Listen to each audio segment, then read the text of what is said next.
నెల్లూరులోని ప్రభుత్వ వైద్యశాలలో సఖీ కేంద్రాల సిబ్బందికి ప్రత్యేక అవగాహన సదస్సు నిర్వహించారు. ఈ కార్యక్రమాన్ని రాష్ట్ర మహిళా commission chairperson doctor Rayapati Shailaja ప్రారంభించారు. సమాజంలో హింసకు గురైన మహిళలకు సఖీ సెంటర్లు భరోసా కేంద్రాలుగా నిలుస్తున్నాయని వారు తెలిపారు. బాధిత మహిళలకు వైద్యం, న్యాయ సహాయం, పోలీసు సహకారంతో పాటు కౌన్సిలింగ్ వంటి సమగ్ర సేవలను ఒకే చోట అందిస్తున్నట్లు చెప్పారు. గుంటూరు నుంచి రాయలసీమ వరకు ఉన్న 14 జిల్లాల సఖీ లీగల్ అడ్వైజర్లు, కౌన్సిలర్లు ఈ శిక్షణలో పాల్గొని బాధితులకు మరింత నాణ్యమైన, మానవీయమైన సేవలు అందించే అంశాలపై అవగాహన పెంపొందించుకున్నారు.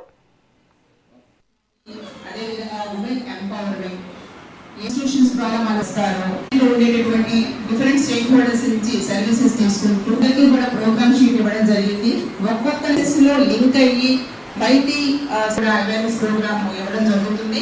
ఒక్కొక్కరికి ఒక 15-20 కానివ్వండి, ఆర్టిఫిషియల్ ఇంటెలిజెన్స్